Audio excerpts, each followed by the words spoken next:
hơn mà ngon hơn. Nếu mà ở dưới được thì mình gọi ở dưới nha. 43 45 tập trung lại giúp em nha. Ok. Má ơi, mời em đây. Dạ được. Là chị dùng. Cô chị thấy ghế chị cứ ngồi. Chị thấy chỗ chị cứ ngồi nữa thôi là chị đừng. Cái này là anh cứ ngồi thoải mái. Qua đây nhà mình. Đó, nhà em này 4 người.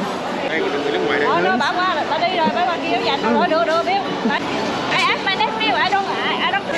No, I talked to my nephew behind you. Qua nó dành.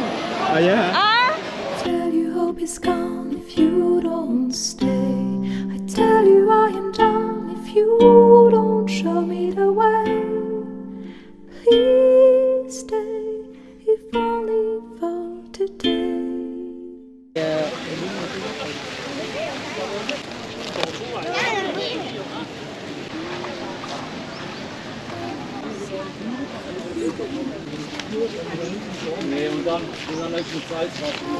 You don't believe so.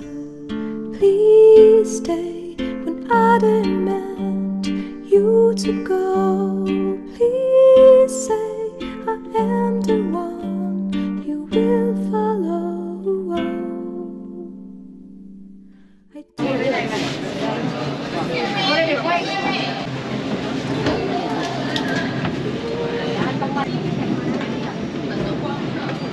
Cắt treo những nhà trống đó cả nhà.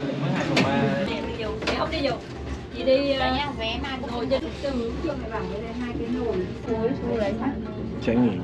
Dù không bằng cái kia lắc hơn mà chị đi cái kia lắc hơn luôn. Lắc mà nhảy người cái tưng vậy. Chưa hết. Không muốn.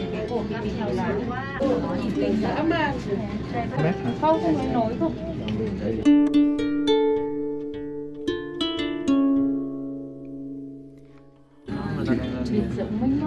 Chưa phát triển hết. Du lịch về đây đổ thêm một Lắm hả? Con ra bay Hà Nội. I know I'll fall. Will you retrieve my wounded soul?